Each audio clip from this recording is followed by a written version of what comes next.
Hello all, जय माँ लक्ष्मी, जय भोलेनाथ। दोस्तों, कैसे हैं आप सब लोग। आज के इस वीडियो में हम बात करने वाले हैं वो कौन से ऐसे पॉइंट हैं जो आपके अंदर डेवलप हो रहे होंगे, जिसकी ये पहचान है कि आपका इनर वर्क बहुत सही समय से चल रहा है, बहुत सही तरीके से चल रहा है और अपनी दिशा में सही है। लास्टली आप अपनी मंजिल पा ही लोगे, ईमानदारी से यदि आप इस काम को करते रहोगे। ये 2 पॉइंट अगर आपके अंदर आ गए हैं तो आप इसे देखिए ज़रा। और पहले शायद ये नहीं होंगे आपके अंदर, ये भी डेफिनेट है, क्योंकि जिस तरीके की हमारी अपब्रिंगिंग रहती है ना बचपन में, हम जो ट्विन फिल्म जर्नी में जो लोग होते हैं उनकी अपब्रिंगिंग या फिर समझ लीजिए उनके जो सराउंडिंग्स रहते हैं, उनके जो सिचुएशंस उनको जो फेस करनी पड़ती हैं, उनमें ये 2 चीज़ें उनके अंदर से निकल कर भाग जाती हैं बाहर। बचपन से थोड़ा सा जैसे ही जब आपको होश संभालते हो थोड़ा, उसमें से ये चीज़ें गायब है, उस चीज़ में होती नहीं। आप जैसे ही 10, 11, 12 साल के होते हो, आपको अंदर फ्रस्ट्रेशन ऐसा भरता है कि आप इस तरीके से रिएक्ट करते हो इन 2 चीज़ों पर। कौन सी हैं वो 2 चीज़ें मैं आपको बताती हूँ। और मैं यही बताऊँगी कि आज मैं आपके साथ शेयर करने वाली हूँ वो गिफ्ट्स जो मुझे आपने बड़े प्यार से भेजे हैं। मतलब जो मेरे सोल फैमिली के सोल सिस्टर्स हैं, बहुत हैं, और बहुत कुछ वो अपनी ब्लेसिंग्स के रूप में मुझसे शेयर करते हैं, भेजते हैं। कुछ चीज़ें नहीं दिखा सकते, लेकिन कुछ चीज़ें हम आपके साथ शेयर कर सकते हैं, वो मैं आपके साथ करूँगी। ये उनका प्यार जताने का तरीका है और मेरा ये थैंक यू कहने का तरीका है कि मैं इस वीडियो में उनकी चीज़ें शेयर करूँगी। एक बार मेरे को मुंबई से चित्रा मैम ने भेजा था, एक पेंटिंग भेजी थी उन्होंने अपने हाथ की बनाई हुई, वो मैंने आपके साथ शेयर की थी। बहुत अच्छी थी और बहुत अच्छी लगी मुझे वो। अभी भी मैंने उसको अपने वर्क प्लेस के ऊपर लगाया हुआ है और वो बहुत प्यारी लगती है। और जो और कुछ है जो मैं आपके साथ शेयर करूँगी वो ज़रूर देखिएगा। उससे पहले मैं आपके साथ ये जो पॉइंट मैं क्लियर करना चाहती हूँ, देखिए वो 2 कौन से पॉइंट हैं। पहला तो ये है कि क्रोध के समय पे यदि आप मौन रख पा रहे हैं, यानी कि गुस्सा आपको आ रहा है किसी बात पर, बहुत तेज आ रहा है, अपने किसी भी मतलब रिलेटिव है, कोई आपका कोई फ्रेंड है, कोई सर्कल है, कुछ भी है, उसमें आपको बहुत तेज गुस्सा आ गया उनकी किसी बात पर, उनके किसी एक्ट पर, किसी भी बात पर, और उस समय आपने मुँह से बोलना बंद कर दिया है। पहले आप बहुत ओवर रिएक्ट कर जाते थे, मतलब एक्शन का रिएक्शन बहुत त्वरित देते थे, कभी कभी आप ज़्यादा भी कर जाते थे, है ना, ओवर रिएक्ट भी कर जाते थे। लेकिन अब आप किसी को आर्ग्यू नहीं करना चाहते हो, आप किसी को सफाई नहीं देना चाहते हो, आप किसी के साथ इसलिए भी कभी नहीं बने रहना चाहते हो कि उससे आपको कोई मतलब हल हो रहा है या फिर वो किसी भी वजह से आपको सर्व कर पा रहा है। आप अपने आप में कंप्लीट महसूस करने के बिल्कुल उस पर आ गए हो। आपका जो माइंड सेट है ना, आप सोच रहे हो कि चाहे कोई मेरा साथ दे रहा है या नहीं देना चाह रहा है, मैं अपने आप में कंप्लीट हूँ, मैं अपने आप के लिए सर्वे सर्वा हूँ। और अपने से जुड़े हुए लोग जो मुझ पर डिपेंड है, उनके लिए भी मैं सब कुछ खुद ही कर सकता हूँ। अपने आखिरी दम तक मैं उन चीज़ों को खुद ही सॉल्व कर लूँगा। मेरा जो ये क्रोध है इस विषय पर आया है, इस व्यक्ति के लिए आया है मेरे को ये गुस्सा, इसकी ज़रूरत ही नहीं है। ये कोई नहीं होता मुझे बिल्कुल भी हिला देने के लिए कि मैं अंदर से बिल्कुल ओवर रिएक्ट भी ऐसा कर जाऊँ। ऐसी बहुत सारी बातें ना आपके दिमाग में घूमने लगती हैं। ज़रा सा थोड़ा सा भी गुस्सा अगर किसी के ऊपर आता है, आप सोचते हो ये क्या ही मेरा बिगाड़ लेगा, जितना मेरे खुद की भावनाओं ने मेरे साथ खेल करके बिगाड़ लिया है, या मैंने अब तक जितना नुकसान झेला है इसके आगे ये बातें तो कुछ भी नहीं है।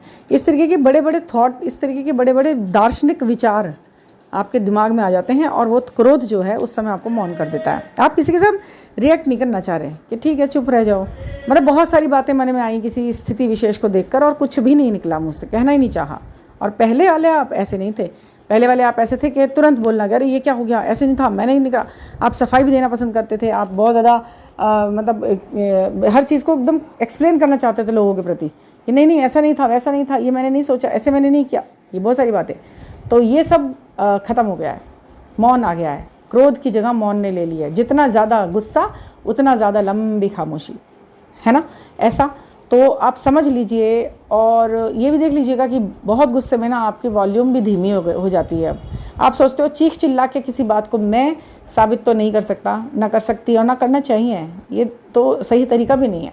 तो बस अब आप यही सोचते हैं कि शांति रख लो, अपने आप चीज़ें सामने आ जाएंगी। अगर इस जंजाल से मुझे निकालना है ना यूनिवर्स को, तो मेरे ऊपर ये इस तरीके के इल्ज़ाम लगते ही नहीं, ये गुस्सा मुझे दिलाया जाता ही नहीं, इसका भी कहीं ना कहीं रोल है कुछ, ये सोच लेते हैं।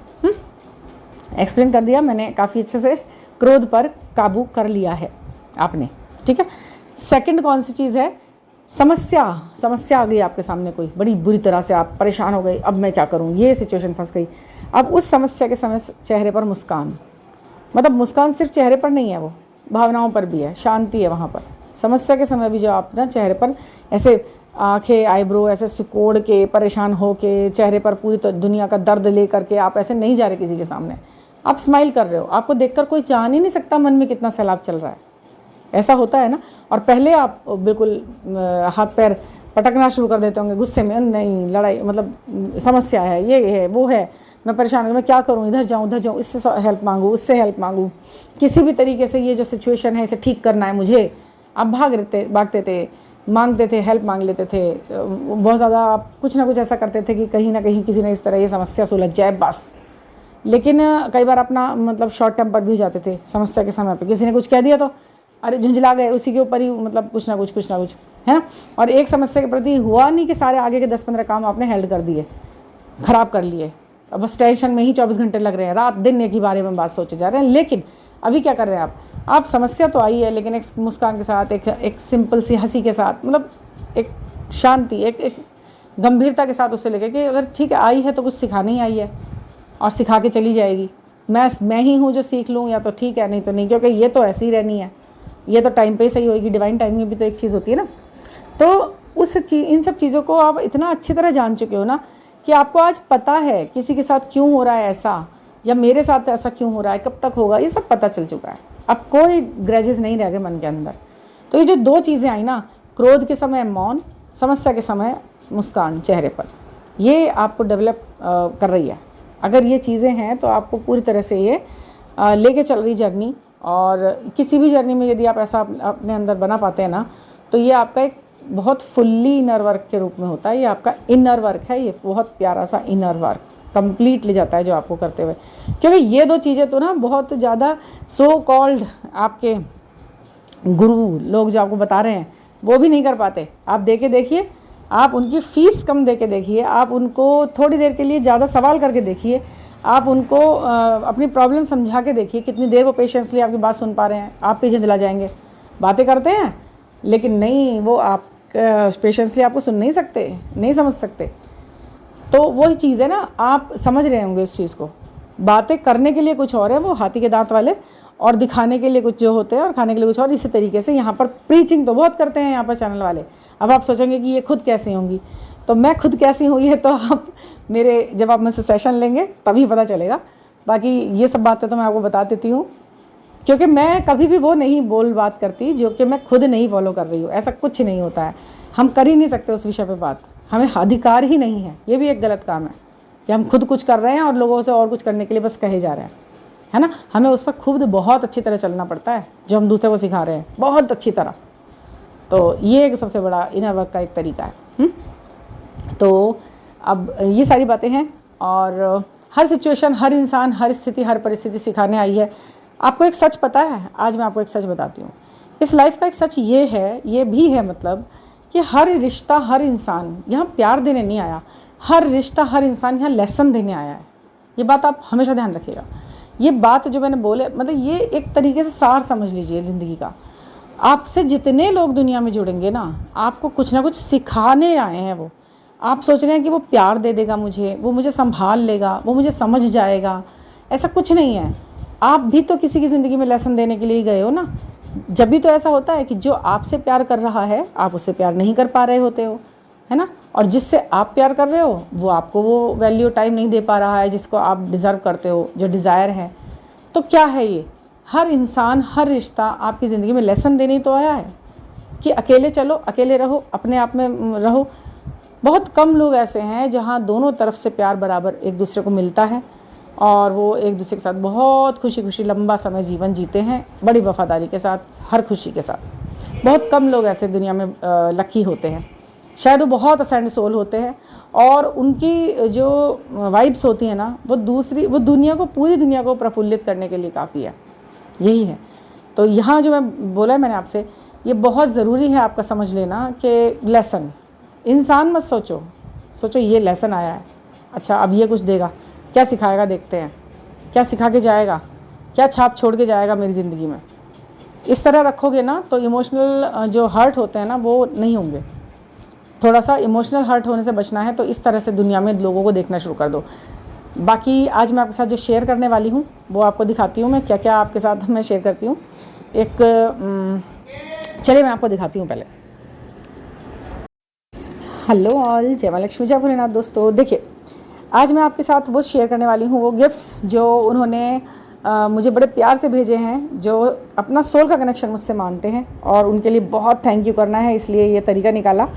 तो एक बार मैंने आपको पेंटिंग ही दिखाई थी, वो तो सबको याद ही होगी, चित्रा जी ने जो भेजी थी। और ये अब मैं आपको दिखाती हूँ नेपाल से। मेरी एक सब्सक्राइबर हैं, उन्होंने नेपाल जाकर वो गए थे घूमने, उधर ही की साइड, वो कोलकाता रहते हैं वो लोग, हाँ। और पिंकी नाम है उनका, पिंकी जी ने मुझे ये इतना प्यारा सा बाउल दिया है। ये ब्लेसिंग्स बाउल है। इसको, ये मेरे काम में मुझे बहुत हेल्प करता है और मुझे बहुत अच्छा लगता है। इसकी वाइब्रेशन बहुत अच्छी है, आप सब जान ही सकते हैं। इतना प्यारा सा बाउल है, नेपाल का है। इसमें अच्छी एक वो है, मैं दिल से खुश हूँ उनके, इसलिए बहुत दिल से धन्यवाद कर रही हूँ। और लखनऊ से दिव्या मैम ने, जो कि मुझे अपनी सोल सिस्टर कहती हैं और मानती हैं और बहुत प्यार करती हैं, उन्होंने मुझे ये कुर्ती जो मैंने पहनी हुई है, ये उन्होंने मुझे भेजा है कुर्ती सेट पूरा। लखनऊ का प्यारा सा चिकन के कढ़ाई का है। इतनी प्यारी इसकी एम्ब्रॉयडरी वगैरह इसमें हो रखी है। वॉइस ओवर कर रही हूँ मैं, इसलिए थोड़ा सा आपको वैसा लगेगा, वॉइस ओवर करना पड़ रहा है मुझे को, तो इसलिए। ये इतना प्यारा फैब्रिक है, इतना कंफर्टेबल है, मुझे बहुत अच्छा लगा। बहुत प्यारा कलर है और दिल से उनको भी धन्यवाद करना चाहती हूँ। ये उनका प्यार है, मुझे उनके प्यार की बहुत बहुत वैल्यू मैं मानती हूँ इन चीज़ों के लिए। और हाँ, एक मेरी प्यारी सी सब्सक्राइबर है, सोल सिस्टर हैं, निवेदिता, असम से। उन्होंने मुझे असम की चाय की पत्ती भेजी है, जिसका जिक्र मैंने उनसे एक बार किया था। मैंने कहा असम में तो चाय की पत्ती, क्योंकि अलग अलग राज्य, अलग अलग जगह से आप लोग बात करते हो तो फिर ध्यान आता है। उन्होंने कहा मैम मैं आपको भेजूँगी, और उन्होंने जो है मुझे एक चाय की पत्ती का पूरा भेजा। देखने में वो बिल्कुल साधारण चाय पत्ती लग रही है, लेकिन जब वो बनती है तो उसकी खुशबू पूरे घर में महक जाती है और बहुत प्यारी लग रही है, बहुत अच्छे है, टेस्ट भी बहुत अलग है। आपका बहुत बहुत धन्यवाद निवेदिता दी। और उन्होंने एक छोटा सा लेटर भी लिखा था मुझे उसके अंदर। वो मुझे पता था कि कुछ ना कुछ छोटा सा मुझे एक्सपेक्टेड थी वो चीज़, तो एक छोटा सा लेटर है, वो भी मैं आपके साथ शेयर करूँगी। और उसे दिल से धन्यवाद है उस चीज़ के लिए भी। और आप सभी का बहुत सारा प्यार जो है ना, ये बना रहे, बढ़ता रहे, लाखों में, हज़ारों से लेके लाखों तक पहुँचे। और ये बॉन्ड जो हमारे बीच है ना, ये बना ही रहना चाहिए। आप किसी की नज़र नहीं लगनी चाहिए, टच वुड। और मैं बहुत खुश हूँ इस अनकंडीशनल लव से। अब ऐसा लगता है कि हाँ, जीवन में कोई है जो हमें प्यार करता है, मनों में जगह हमने बनाई है। ये देखिए, ये वो लेटर है जो उन्होंने मुझे भेजा है, और इसमें छोटा सा उन्होंने नाम भी लिखा है। 2-4 लाइनों का प्यारा सा लेटर है, बहुत प्यारा लगा मुझे पढ़ के। तो ये है। और उन्होंने हाँ, मुझे एक हैंडमेड गमछा भी भेजा था वहाँ से, असम का हैंडमेड गमछे वहाँ पर चलते हैं जो एम्ब्रॉयडरी वगैरह हो करके, वो भी बहुत प्यारा है। और बहुत बहुत थैंक यू। और इनके लिए, इन चीज़ों के लिए आपका बहुत बहुत थैंक यू। और मेरी अगर किसी भी सलाह और किसी भी चीज़ से अगर आपको कोई फ़ायदा है, होता है, तो ये मेरे लिए सबसे बड़ा अचीवमेंट है आप लोगों के साथ। तो थैंक यू फॉर लिसनिंग। और कोई भी सजेशन लेना है, कोई भी गाइडेंस लेना है, तो 9410671874 पर आप मुझसे कांटेक्ट कर सकते हैं और हम 1-to-1 बात करेंगे। और थैंक यू फॉर लिसनिंग।